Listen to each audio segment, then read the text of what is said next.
Don't get tricked this Halloween. For the kids, this is an exciting time of year, but for parents, it oftentimes comes loaded with worries, from costumes to candy to decorations.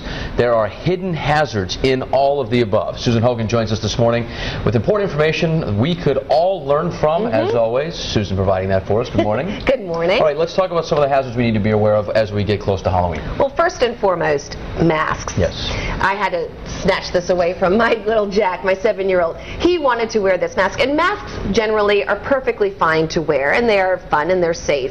But before you actually make the purchase, and this was a $42 purchase for this whole little costume, you have to really make sure that the fit of the mask is going to be good. And what I mean by fit, obviously you want to make sure that the little kids can see out of the eyes. When we first put on one of the mask size, which I thought would be the right one for him, the eyeballs closed right up. It wasn't good enough for him. This one fit him. And here's another thing too, so parents aren't running around wasting all kinds of money. Kids who say that they want to wear masks, don't leave the store for at least 15 minutes. Have them wear the mask in the store for a while, because so often kids will on Halloween be like, oh, I hate it, and they take it off because it was too sweaty. Don't waste the money. Make sure they really want to wear the mask. All right, so comfort's an issue. What about flammability hazards? That's always a concern with Halloween approaching. Right, and it should be. Every year we talk about the flammability issues. Here's the deal.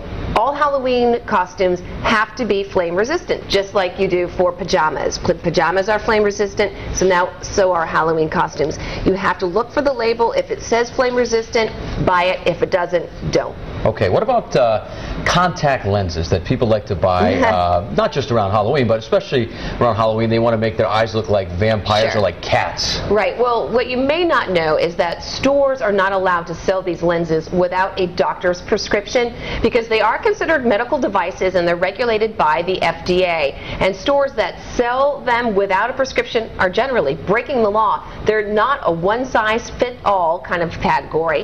A poor fit can cause serious eye damage, including blindness, pink eye, ulcers, and scratches. And when I say prescription, even if you have perfect eyesight, you still have to go to a doctor, have him fit you for a prescription, and then you give that to the store. Online stores as well will ask for that prescription. Okay. What about face paint? My kids like to use that year-round, but on Halloween, sure, a lot of kids put the face paint on. Right, which is fine, and it's perfectly fine. But, you know, make sure you know where you're buying it, too. Sometimes the cheaper face paints can cause allergic reactions, so you really want to try it on their skin first, their arm. Try a little patch of the paint first to see if there's any itching, any redness, because certainly if it's on your arm, it's no big deal, but if you put it all over their face before you find that out, then there's going to be issues. All right, now candy hazards. For adults, it's calories. That's the hazard. But for kids, for kids, what are some of the hazards? Well, you know, we used to warn all about the, you've heard the razors in the candy. Right, honestly, I have never heard of that ever happening. Sure.